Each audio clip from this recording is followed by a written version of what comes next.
Saya tidak pernah berpikir akan ada koalisi besar seperti sekarang. Saya kemarin ngambil B1 KWK sama Kak Willy, kemudian dapat ketemu ketum, melaporkan deklarasi. Demi Allah, demi Rasulullah, 1 rupiah pun tidak. Yang kedua dari Golkar. Ya, Golkar ini kan memang dari awal juga memunculkan kita, demi Allah, demi Rasulullah, 1 rupiah pun tidak ada.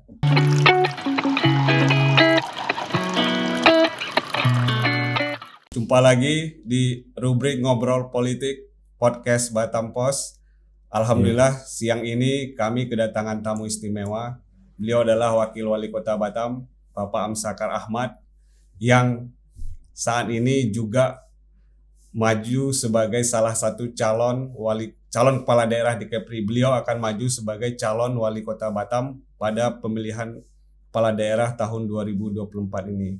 Nah, banyak cerita yang didengar publik tentang perjalanan beliau sampai dapat tiket pilkada ini, luar biasa. Tapi belum pernah kita mendengar cerita langsung dari Pak Amsakar seperti apa sebenarnya dari zero to hero lah, mungkin seperti itu yang ditangkap kesannya di luar. Nah, kita ingin gali seperti apa perjalanan politik Pak Amsakar dan apa yang akan beliau lakukan jika kelak beliau memimpin Kota Batam ini. Selamat datang Pak Amsakar di Batam Pos. Gimana kabarnya Pak? Alhamdulillah, makin di Batam Pos insya Allah makin segar, makin sehat. Dan siap menjadi terdakwa. Silakan mau berbincang-bincang tentang politik. Sepanjang saya bisa berikan informasi untuk supaya lebih dipahami oleh publik, ya insya Allah kita akan sampaikan kepada masyarakat. Oh, ini narasumber yang luar biasa, siap ditanya apa aja. Oke, mungkin gini ya. Jadi Pak Amsakar, kita sebagai media kita mengikuti perjalanan pemilihan kepala daerah di Batam ini. Mungkin di awal tahun kalau orang cerita sampai mungkin sampai di bulan Mei lah ya. Kalau orang cerita nyaris semua orang pesimis. Pak Amsakar bisa mendaftarkan diri sebagai calon wali kota Batam, sebab ya kalau istilah di warung kopi itu kan kapasitas, popularitas dan isitas. Nah, yang ketiga ini konon katanya yang paling berpengaruh, dan itu yang paling Pak Amsakar nggak punya katanya waktu itu kan, dompetnya tipis katanya kan. Calon yang dompetnya tipis kecil kemungkinan akan berlayar gitu kan, seperti itu. Tapi tiba-tiba hari ini kita kaget ya, Pak Amsakar melaju sendiri, bahkan borong ya dalam tanda petik memborong sekian banyak partai yang kalau tidak salah 43 dari 50 kursi yang tersedia di DPRD Kota Batam. Nah, gimana Pak ceritanya bisa dari pandangan yang pesimis seperti itu bisa akhirnya Bapak mendapatkan dukungan yang sangat besar seperti ini? Gimana awalnya? Ya, terima kasih Bung Iqbal. Pertama saya ingin sampaikan selamat ulang tahun kepada Batam Pos yang 10 Agustus lalu sudah memasuki usia yang ke-26. Kita sama-sama tahu bahwa Batam Pos ini media yang sangat dinanti oleh warga Kepri dan yang dianggap paling kredibel menginformasikan hal-hal yang dibutuhkan oleh masyarakat atau apa yang terjadi di masyarakat. Jadi selamat. Mohon maaf kemarin saya tidak dapat mengunjungi karena sedang berada di luar daerah. Terima kasih. Ya, doa dan harapan saya mudah-mudahan Batam Pos tetap eksis ke depan. Amin. Terkait dengan apa yang tadi Dinda Iqbal sampaikan, bahwa persepsi awal tentang Amsakar Ahmad diyakini tidak akan dapat melenggang dalam kontestasi ini. Dan itu adalah persepsi yang terbangun sedemikian rupa bagi sebagian besar masyarakat Batam. Karena umumnya dalam kontestasi ini yang sudah terpola di pikiran sebagian besar warga kita, benar tidak mungkin bisa maju kalau tidak memiliki popularitas, tidak memiliki elektabilitas, tidak memiliki esisitas ya.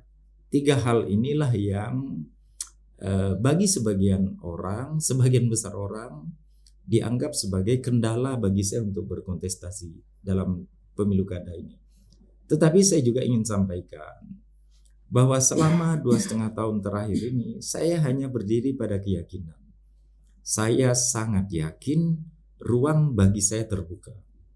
Keyakinan pertama, ketika saya dipanggil oleh ketum di Bali, Pak Surya Paloh memanggil saya di Bali, bahwa beliau memberikan sinyal Nasdem ini untuk kamu.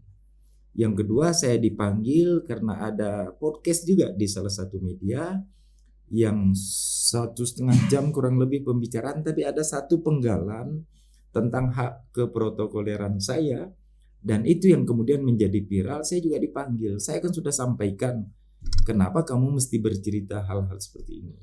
Dan penegasan ketum sekali lagi, ada ruang bagi saya untuk mendapatkan Nasdem. Sudah 2 kali. Yang ketiga saya dipanggil lagi, bagaimana perkembangan terkini? Saya sampaikanlah perjalanan saya, survei saya pada saat itu saya melakukan survei, dan ketum kembali menegaskan. Yang keempat disampaikan lagi bahwa kita sudah oke, bahwa Nasdem untuk kamu, nanti pasangan kita dengan koalisi dengan pemerintahan, dengan rekan kita dari Gerindra. Nah, jadi dengan 4 hal itu, maka saya berpikir untuk kuota 20% Nasdem ini sudah cukup. Walaupun sekiranya kemudian Nasdem tidak memberikan ruang untuk saya, itu berarti saya sudah harus pensiun dalam kontestasi ini. Ya, saya sudah menganggap jalan politik saya sudah selesai. Saya tidak juga ngoyo-ngoyo, Iqbal. Itu yang pertama yang membuat saya punya keyakinan. Yang kedua, dalam semua perjalanan hidup saya ini, saya memang selalu berdiri atas dasar keyakinan. Nah, saya mau sampai pada kesimpulan itu tidak sederhana. Mau mengambil keputusan itu sudah tidak sederhana bagi saya. Tapi ketika semua sudah selesai dalam kalkulasi saya, lalu keputusan sudah diambil, penyakitnya saya juga tak bisa berubah. Ah, ini penyakit saya nih. Apa tuh? Saya kalau sudah putus kaji-kaji maripatnya, saya nggak bisa berubah lagi. Maka setelah beberapa waktu yang lalu saya katakan, saya hanya mempersiapkan diri untuk kontestasi pemilu kada. Saya tidak mempersiapkan diri untuk hal yang lain. Nah, lalu seiring perjalanan waktu, saya bertemu dengan senior untuk mengajak bagaimana paket untuk provinsi. Saya katakan kepada senior saya ini bahwa saya tidak mempersiapkan diri untuk itu, Pak. Saya mempersiapkan diri untuk kontestasi pemilu kada Batam. Sekiranya ruang bagi saya tertutup, berarti pada batas inilah saya bisa bermain pada arena politik ini. Tidak ada ruang. Lalu setelah itu juga saya diminta untuk maju ke DPR RI. Saya juga katakan bahwa saya tidak mempersiapkan diri untuk itu. Saya hanya mempersiapkan diri untuk wali kota Batam. Kalau jalan itu tertutup, berarti saya sudah harus meninggalkan kancah politik. Itulah yang saya sebut penyakit saya. Kalau sudah berkeputusan, saya payah mau mengubah itu. Nah, ini yang sebenarnya berdiri atas dasar prinsip dan keyakinan seperti itu. Di berbagai kesempatan, saya selalu berpikir bahwa problem kita sebenarnya untuk mewujudkan sesuatu itu tidak ada kata tidak bisa. Selalu saya sampaikan, bahkan untuk diklat PIM staf, untuk pengarahan ke staf, selalu saya sampaikan, selalu ada cara untuk menjadi bisa. Persoalannya sekarang, tugas atau ikhtiar yang harus kita lakukan, bagaimana menemukan cara itu. Jadi saya misalnya sebagai wakil wali kota, saya tak mau mendengar staf berbicara, tak ada jalan ini, tak ada jalan ini, tak ada Pak. Saya tak mau dengar itu. Karena bagi saya selalu ada cara untuk menjadi bisa. Bagaimana caranya, itulah yang harus dicari. Itulah yang saya tanamkan di dalam diri. Selalu ada cara untuk menjadi bisa. Kemudian yang kedua, Anda bekerja serius atau Anda bekerja ala kadar, hasilnya sama-sama capek. Oleh sebab itu ngapain kerja ala kadar? Tuh capek juga, penat juga. Maka bekerja tidak ada cerita harus setengah hati, harus total. Itulah yang juga saya lakukan itu. Total saya kira tidak banyak orang yang bisa bertahan 2,5 tahun, harus menyiapkan ngopi bareng Bang Am, harus mempersiapkan rumah Amsakar mendengar, membentuk relawan dari satu kecamatan ke kecamatan, dari satu kelurahan ke satu kelurahan, dengan posisi yang semua sisi saya terjepit. Ruang area bermain saya sangat terbatas. Tapi maksud saya, kalaulah tidak dengan keyakinan seperti itu, tidak akan mungkin bisa bertahan. Mungkin 6 bulan sudah ngangkat bendera putih tanda menyerah. Nah inilah beberapa hal yang sebenarnya menjadi sikap dan pendirian saya untuk mengarungi berbagai tantangan yang saya kira tidak sederhana itu. Nah, lalu bagaimana ceritanya sampai kemudian terbalik? Saya pikir sampai dengan tadi 5 atau 6 bulan yang lalu orang masih berpikir bahwa ruang bagi saya tak ada. Bahkan sangat besar kemungkinan satu kandidat akan dapat memborong partai politik dengan jumlah yang banyak, sedangkan kita bakal tidak mendapatkan itu. Nah, pertama karena saya yakin Nasdem akan ke saya. Yang kedua, tiba-tiba masuk calon wakil kita Ibu Li Claudia itu. Nah, rupanya peta politik ini berubah secara keseluruhan. Saya juga berpikir bahwa sekarang koalisi yang terbangun itu tidak hanya memikir sebatas wali kota saja atau wali kota Batam saja, tapi juga memikirkan bagaimana konfigurasi untuk provinsi gubernur, bagaimana untuk kabinet, lalu kemudian bagaimana Kim di sini dengan Kim di provinsi sini, bagaimana agar kota di provinsi A dengan kota di provinsi B, tentu menjadi perbincangan di tingkat nasional. Dan itulah yang kemudian menyebabkan peta politik kita di kontestasi 2024 ini berubah total dari yang sebelum-sebelumnya ada. Nah, mungkin itu yang bisa saya sampaikan. Harus kita katakan bahwa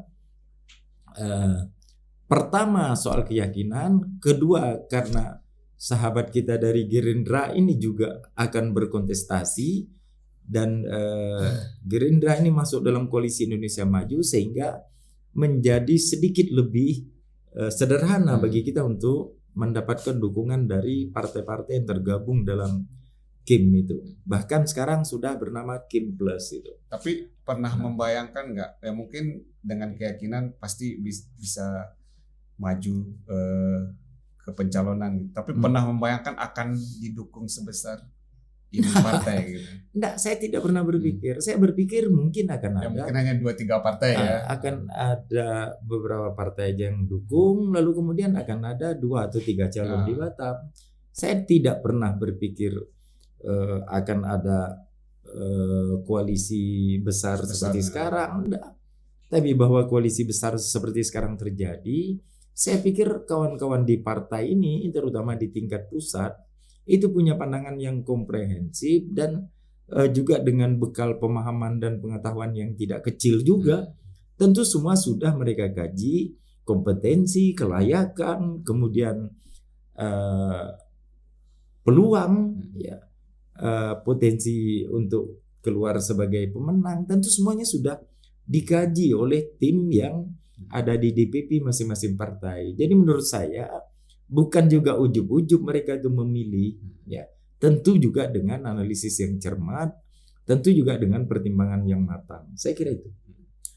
Kapan Bang Amsakar pertama kali tahu calon wakilnya itu Bu Claudia itu? Ya, ini ketika saya dipanggil yang keempat kali oleh ketua umum saya. Nah, kita positif berkoalisi dengan pemerintah, koalisi itu bersama Gerindra. Dan setelah itu disampaikan oleh Pak Surya Paloh, saya segera dapat berpikir bahwa yang dimaksud calon dari Gerindra ini adalah Ibu Lee Claudia. Karena Waktu apa? itu Pak Surya ngasih tahu nama nggak? Waktu ngasih tahu. Nyebut. Nyebut nama. Sebenarnya ya. beliau menyebut juga, walaupun pada saat dia ngomong, saya langsung menangkap karena pada saat itu Ibu Lee juga sudah bersosialisasi di sini, di mana-mana titik sudah ada baliho, sudah ada spanduk, dan beliau juga menyebut, memang pada akhirnya menyebut nama. Udah sekarang Batam itu dalam konstelasi politik nasional tidak akan mungkin dapat melepaskan diri dari kebijakan nasional yang ada di daerah. Nah, oleh sebab itu mesti linear, mesti searah semuanya. Inilah kira-kira yang disampaikan oleh ketua umum. Pertama kali komunikasi atau bertatap muka langsung dengan Ibu Claudia itu kapan dan kesan abang gimana waktu itu? Kan mungkin kan abang pasti nggak kenal juga dia seperti apa sebelumnya. Ya, terhadap semua orang, abang selalu berpikir positif. Tidak pernah ada dalam pikiran abang, misalnya baru ketemu seseorang atau mendengar cerita seseorang, sudah terbangun image tertentu terhadap seseorang, khususnya yang bernada yang agak-agak miring negatif, itu tidak pernah ada dalam pikiran abang.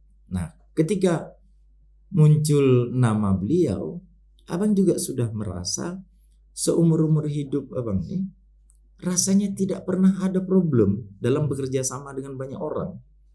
Rasa-rasanya lah tidak ada problem, semua berjalan baik-baik saja. Jadi insya Allah kita akan mampulah melakukan penyesuaian dengan berbagai tipikal orang, ya, dengan bagaimanapun bentuknya. Keyakinan saya tetap, saya pasti akan bisa melakukan penyesuaian. Lalu dari situ sempat ada 1-2 komunikasi via telepon. Nah, biasa saja. Bagus.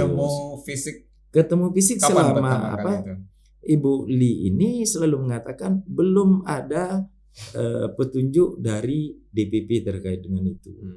Nah, sampai kemudian kami berangkat ke Jakarta ke PKB, pendaftaran di PKB.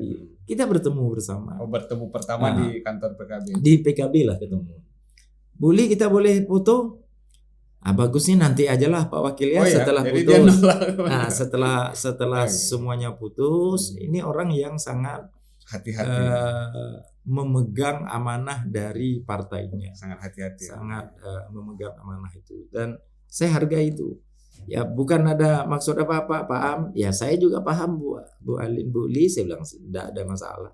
Kalau kemudian ini mempengaruhi, ya nggak perlu kita apa. Disitulah kami ketemu pertama kali, karena sama-sama ke PKB untuk mendaftarkan diri permohonan rekomendasi itu. Nah, kira-kira begitu aja jalannya. Nah, jadi semuanya natural aja. Nah, kan dalam kontestasi politik di Indonesia, dalam kontestasi kepala daerah di Indonesia ini kan tiap tahun tuh tiap 5 tahun sekali itu selalu identik dengan mendekati partai itu mahar. Ya. Nah, tapi di satu sisi kita di awal tadi bicara Pak Amsar ini isi tasnya tipis gitu. Ya. Tapi bisa dapat partai sebanyak ini. Tapi ada mungkin maharnya dalam bentuk janji dulu atau gimana? Ya. Kalau berbicara itu kepada saya pastikan ya, dari Nasdem 1 rupiah pun tidak ada. Saya kemarin ngambil B1 KWK sama Kak Willy, kemudian dapat ketemu ketum, melaporkan deklarasi. Demi Allah, demi Rasulullah, 1 rupiah pun tidak ada. Yang kedua, dari Golkar. Ya, Golkar ini kan memang dari awal juga memunculkan kita, demi Allah, demi Rasulullah, 1 rupiah pun tidak ada. Nah, ini yang kemudian ada 1 lagi dari Perindo. Ya, alhamdulillah tak ada. Yang melalui pintunya Bu Alin, ya mungkin saya tak dapat menjelaskan itu. Tetapi yang saya mau katakan, sekarang soal angka-angka untuk mendapatkan itu relatif tidak menjadi perhitungan partai politik. Karena apa? Karena bisa jadi bergainingnya, oke, kami di Batam ini ya, nanti di wilayah ini Anda support rekomendasi untuk kami ya. Nah, atau di wilayah yang ini Anda support rekomendasi untuk kami, atau di tingkat nasional nanti masuk ya dalam kabinet. Jadi tidak semua hal menurut saya harus diselesaikan. Tapi saya harus katakan juga jujur kepada kita semua. Ya kalau teman-teman yang harus berangkat ke Jakarta harus dia juga mikirkan keterlaluan lah itu. Ya satu yang saya intens juga komunikasi Hanura. Nggak ada rupiah situ, Pak.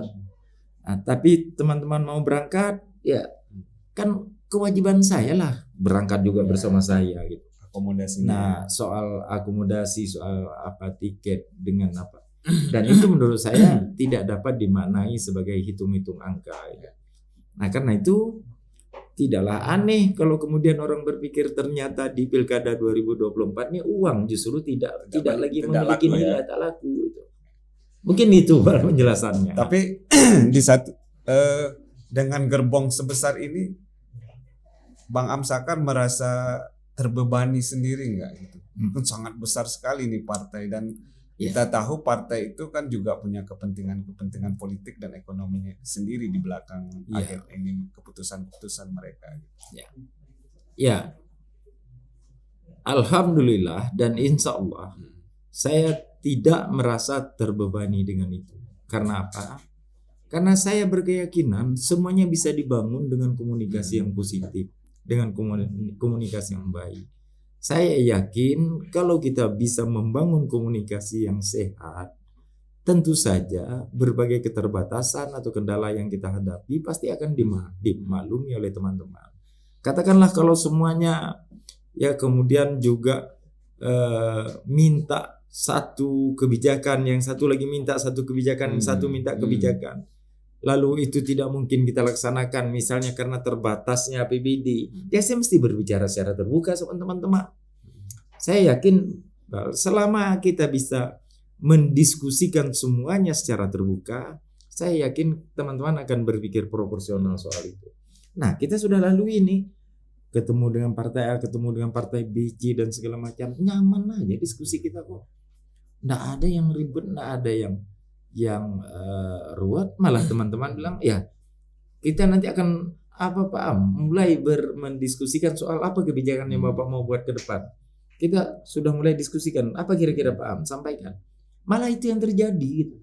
Sehingga kami rencana mau BPJS ketenaga kerjaan, kemudian jam kesda untuk yang ber-KTP Batam, lalu kemudian pakaian gratis untuk SD SMP, lalu kemudian insentif lansia, itu sekarang justru sudah dibahas. Padahal kami belum mendaftarkan diri gitu. Nah sekarang kan inilah Pak, kita bisa saling berbagi energi positif dengan cara memperbincangkannya secara terbuka gitu. Saya pasti akan akomodir apa yang menjadi kebijakan teman-teman sepanjang kebijakan itu memang berdampak langsung untuk masyarakat, juga sekaligus sebagai manifestasi atas pelaksanaan tugas pokok dan fungsi dari rekan-rekan yang di dewan gitu. Mengapa kita harus jadikan kendala? Kita mesti dorong. Saya kira itu. Saya yakin saya tidak akan tersandra dengan persoalan yang seperti ini. Oke.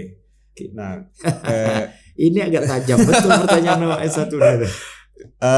Sekarang kan dengan posisi didukung oleh 43 kursi dari 50 kursi DPRD Kota Batam.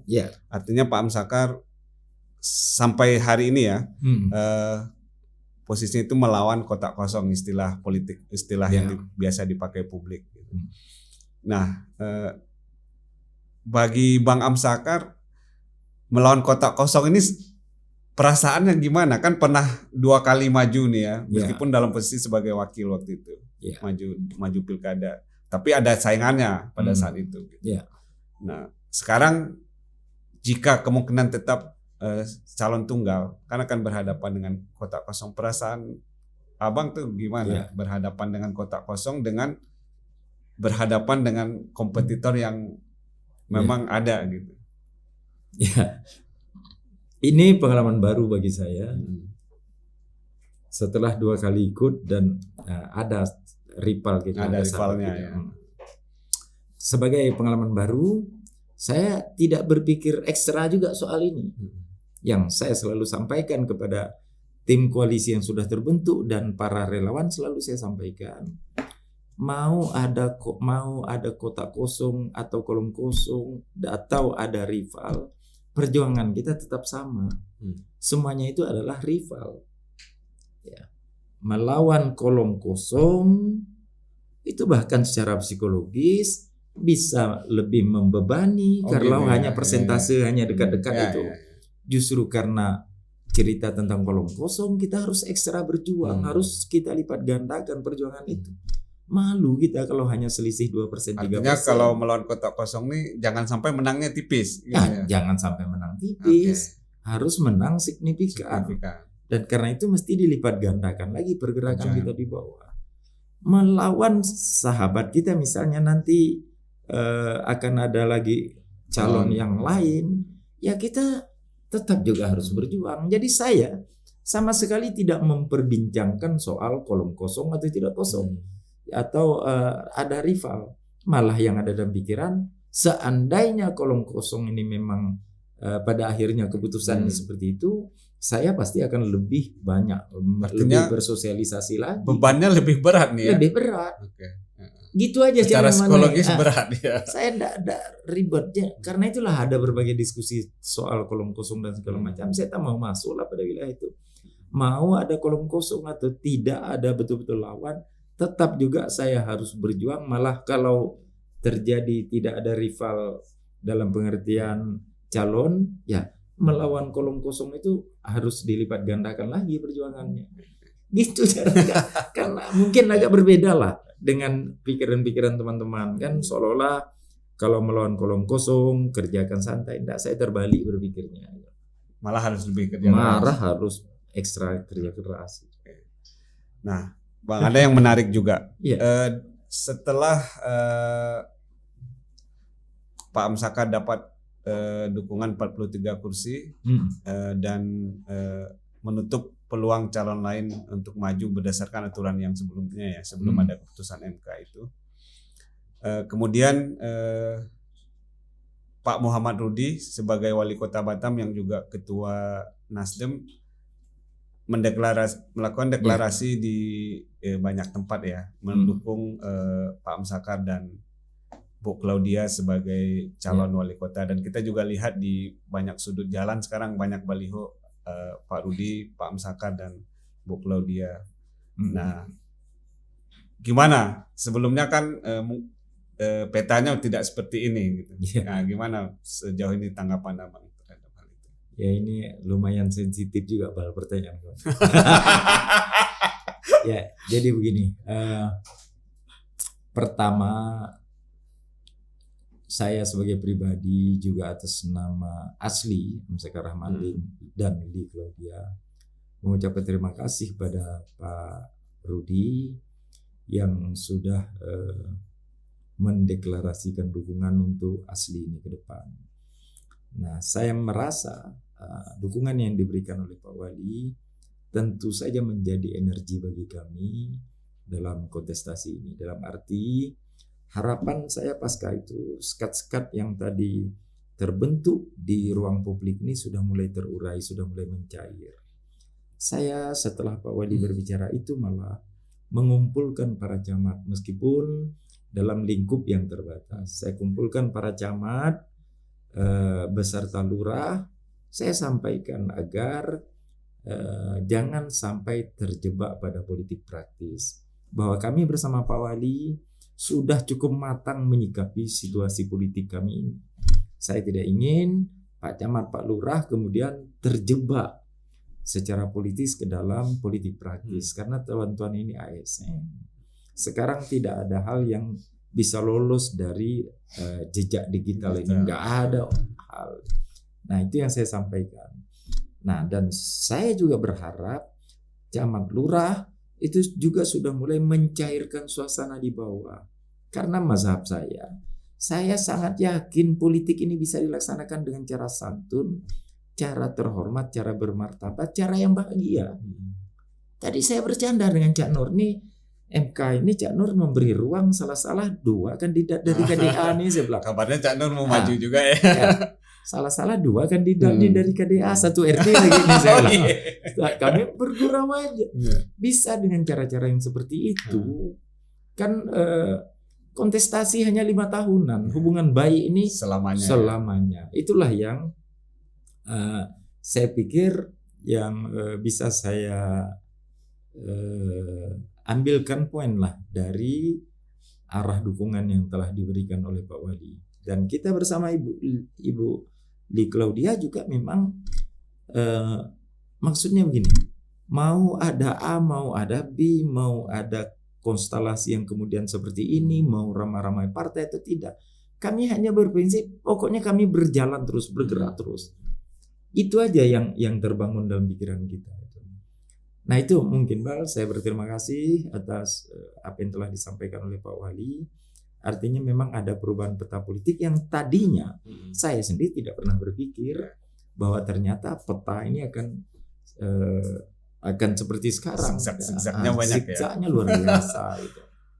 Tapi sejauh catatan media ya, setelah masa-masa penetapan lewat rekomendasi partai-partai ini, pertemuan pertama Bang Amsakar dengan Pak Rudi itu adalah pada saat upacara 17 Agustus. Ya koreksi lah kami kalau keliru ya. Itu gimana?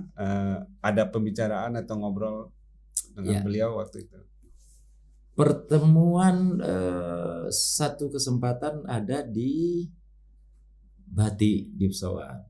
Oh ya, ketemunya di pesawat. Kami sempat berbincang ringan tentang suasana kontestasi. Dan yang kedua itu dalam perjalanan menuju Jakarta. Yang kedua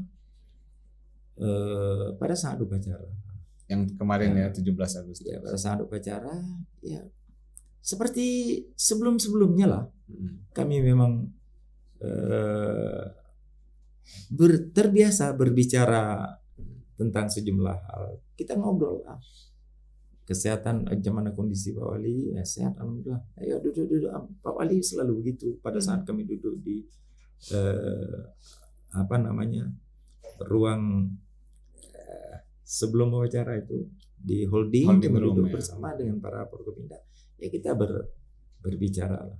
Lalu pada saat upacara kami masih saya menyampaikan Pak Wali, Pak, perkembangannya begini, kemarin dari Jakarta saya sudah sampaikan kondisinya seperti ini, tidak usahlah saya ceritakan apa yang kondisi dari Jakarta, tapi kami saling berkomunikasi lah. Lalu Pak Wali sampaikan yalah, makasih lah. Setelah itu beliau setelah beliau turun dari situ kita baru bincang. Jadi secara personal tidak ada persoalan kami bersama Pak Wali. Saya harus mengatakan bahwa perjalanan kami berdua ini sudah memasuki tahun yang ke-14.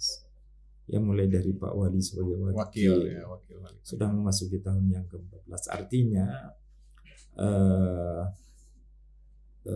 banyak hal yang sebenarnya kita selama ini bangun bersama tidak mungkinlah hanya urusan ranah politik ini lalu membuat kita kita harus terpisah. Nah, saya yakin ini hanya sebentar lagi setelah pemilihan semuanya akan baik-baik saja.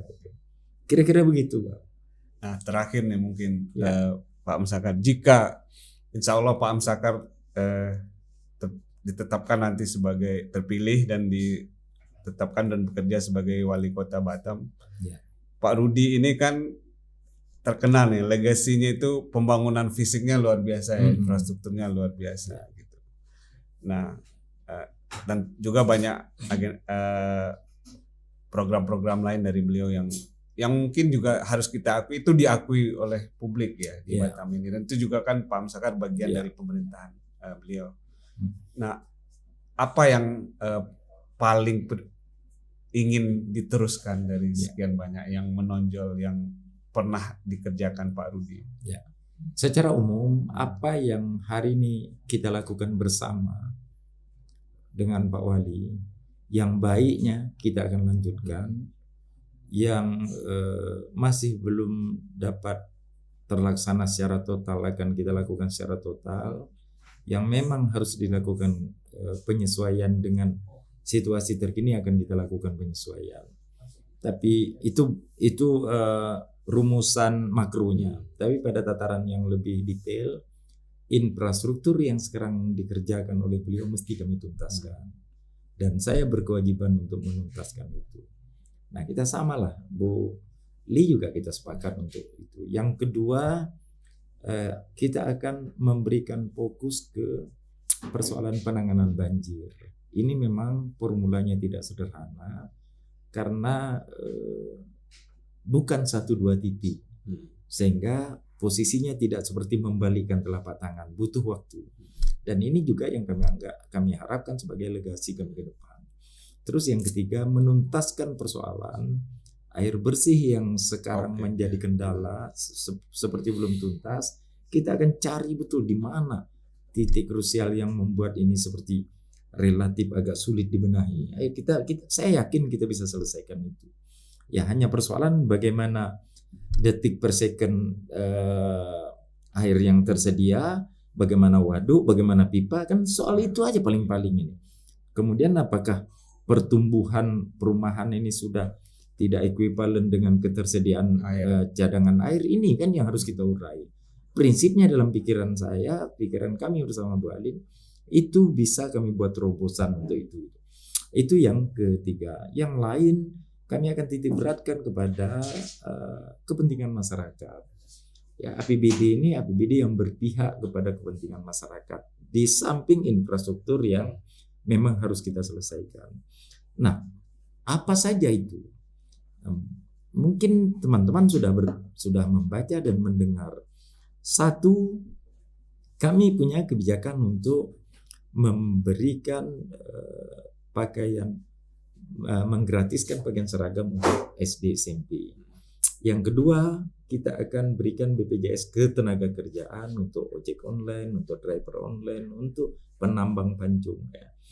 Yang ketiga, kita akan berikan jam kesda bagi seluruh warga yang berKTP Batam. Kita sudah kalkulasi. Rasanya kan tidak seluruh warga Batam ini sakit nih. Nah, kita sudah buat kalkulasi masih masuk. Yang keempat, kita akan bantu pelaku usaha mikro kecil menengah karena mereka ini tulang punggung juga bagi ekonomi Batam.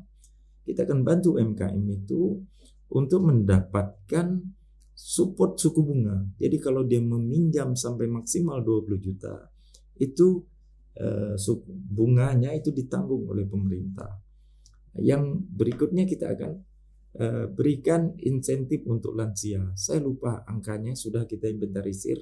Ada angka berapa ribu jumlah lansia dia, Pak. Dan itu sudah kita kalkulasi juga cukup dari APBD kita. Jadi membangun tidak selamanya harus dalam pengertian fisik. Karena mau membuat parameter kemajuan satu daerah, satu bangsa, satu negara, ukurannya itu adalah Human Development Index, SDM. Jadi kesehatan, pendidikan, dan kesejahteraan. Ini parameter yang dipakai oleh dunia UNDP untuk membuat kategorisasi negara bangsa di dunia. Maka penting bagi kita untuk menyentuh sisi pendidikan masyarakat seperti tadi pakaian seragam dan sebagainya. Penting bagi kita untuk menyentuh sisi kesehatan masyarakat, BPJS, jam kesda, gizinya baik, gizi, status gizi. Itu sebab itu yang menjadi standarisasi negara bangsa di dunia ini, membuat klasifikasi negara maju, negara sedang berkembang, negara terbelakang. Nah, mohon doa dari seluruh warga Batam. Yang saya bisa katakan adalah bahwa saya memiliki banyak keterbatasan. Oleh sebab itu juga sangat butuh saran pendapat dari rekan-rekan yang memiliki visi untuk pembangunan Batam. Ya, yuk kita sama-sama lakukan diskusi yang cerdas sehingga pada saatnya nanti memang ada sesuatu kebijakan yang penting bagi daerah ini yang bisa menjadi kebijakan kami ke depan. Oke, Pak. Bang Noel. Tapi sebelum Bang Sakar kasih closing, Kita break dulu ya sebentar. Nanti kita sambung lagi.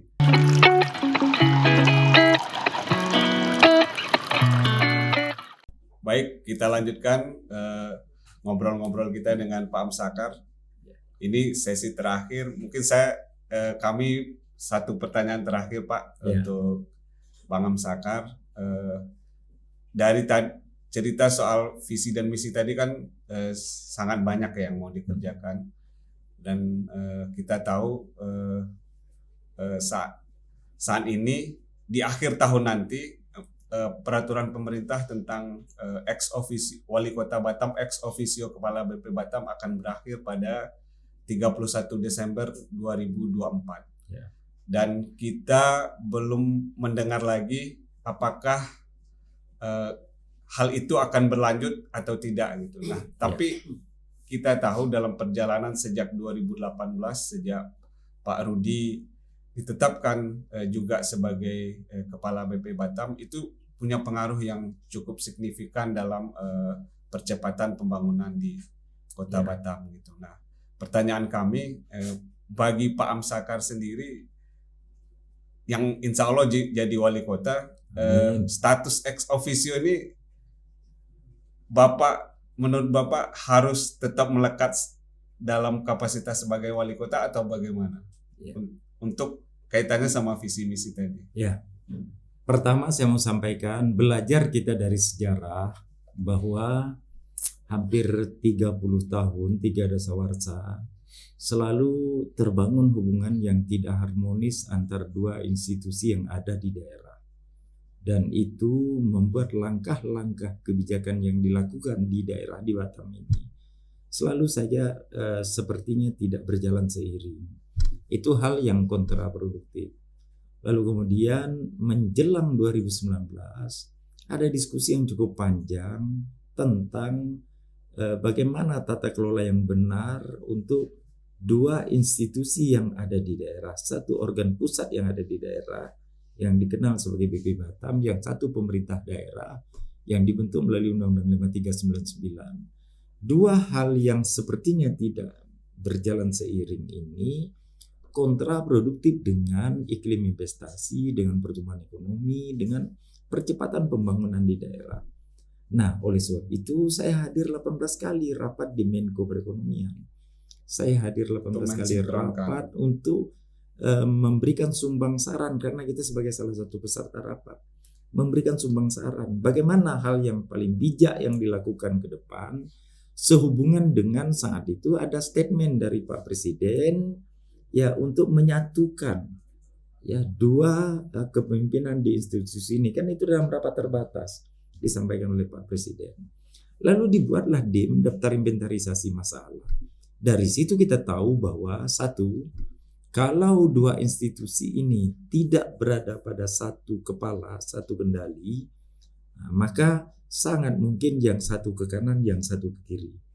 Yang kedua, dengan dua institusi ini sangat mungkin apa yang menjadi harapan investor di tingkat di institusi A, tidak di institusi B.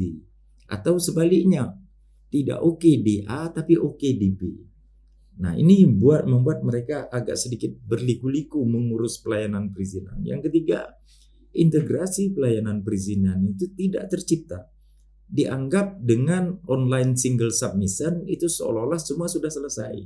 Tapi setelah ini di follow up pada tingkat OPD teknis atau pelaksana teknis, ternyata tidak sesederhana OSS yang ada itu aja.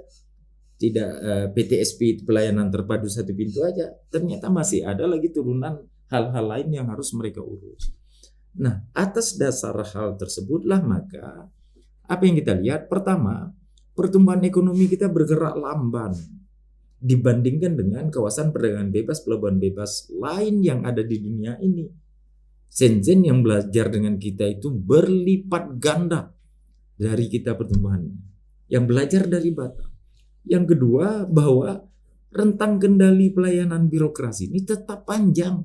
Dia harus ngurus ke Pemko, dia harus ngurus ke BP, dia harus ngurus ke pusat, dia harus ngurus ke gubernur, harus ngurus ke pusat. Wah, ini harus diputus mata rantai. Spin off control ini membuat orang berencana berinvestasi itu menjadi berpikir ulang akan investasi atau enggak. Nah, karena itu jika kondisi belajar dari sejarah yang saya sebutkan ini memang bisa kita bahas secara jernih, saya sampai pada kesimpulan bahwa ex officio ini diperlukan ke depan. Hari ini kalau mau melihat lompatan yang dilakukan oleh kepemimpinan kita sekarang, Pak Rudi sama saya, ya kita sebut Pak Rudi lah karena ex officio beliau, bisa mengelola anggaran sampai 6,3 triliun 1 tahun ya. 1 tahun. Sehingga sangat mungkin kita bisa bongkar jalan ini, kita bisa buat flyover. Tapi bayangkan di era Pak Ahmad Dahlan misalnya 1,8 triliun. Apa lompatan yang dapat dibuat? Bayangkan di era misalnya Haji Nyad Kadir yang kurang lebih 800 M. Apa yang bisa dibuat? Maka membandingkan kepemimpinan saat ini dengan kepemimpinan sebelumnya, itu menjadi perbandingan yang tidak apple to apple. Itu perbandingan yang tidak proporsional. Gubernur misalnya hanya 4,2 atau 4,3. Mengelola 7 kabupaten kota. Tambah 1 provinsi. Dengan daerah yang hanya seukuran kalajengking 6,3. Nah, jadi jangan sampai kita membuat kebijakannya trial and error terus. Artinya lakukan uji coba nanti ubah. Abang setuju ya, ya. ex officio ini di Saya berpikir perlu kita lanjutkan. Kalau memang harus melakukan koreksi barangkali wakil wali kotanya kita buat ex officio wakil kepala BP. Kan apa?